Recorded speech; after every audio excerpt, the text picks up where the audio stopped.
I just discovered something. Look at that crack. All right, everyone, so today we're gonna be taking a look and analyzing the moisture content of the hull.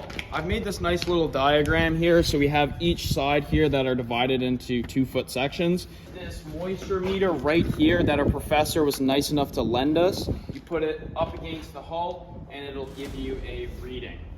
Oh, frick.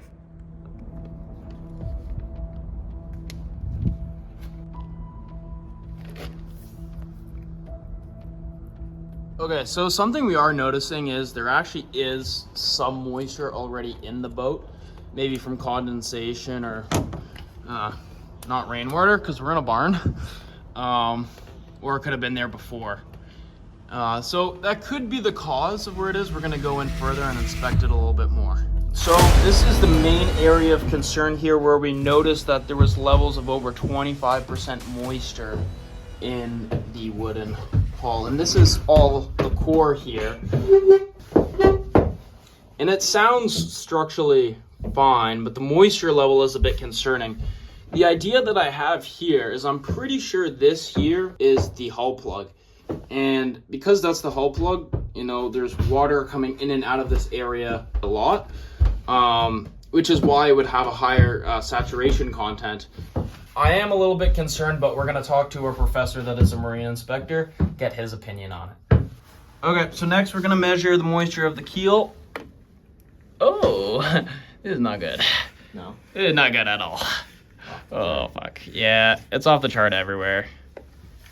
Okay, so we noticed on the deck above here, Nick did some readings and noticed around the mast up it's all around 25% plus.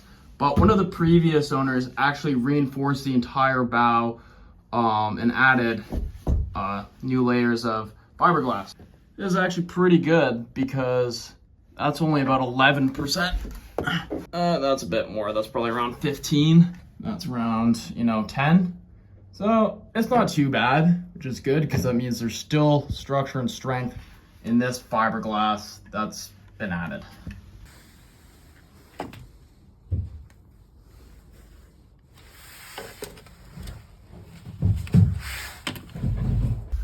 Alright. The moisture levels on the outside of the boat, thankfully, in the most part, were pretty good. Around some of the fittings and around the mast, it was definitely a little bit more concerning with a lot higher levels, around 25% plus, which is not what you want to see.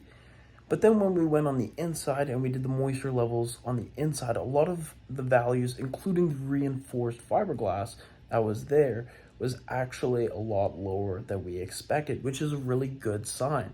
On top of that, the rest of the structure on the inside was bad. Now, the fiberglass was expected on the keel for it to have a much higher moisture reading. And the reason for that is because it's always submerged in the water, as well as we already knew that there was fiberglass cracking there. Therefore, it'd be absorbing the water a lot more. Overall, we're going to try and get the boat set up in the next couple of weeks. We have exams and stuff like that, so we have to be careful of making sure that we still have time to study and everything.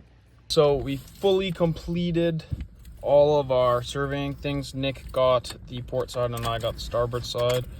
And then we also did some measurements inside the keel, as well as the transom, the keel, and around the keel.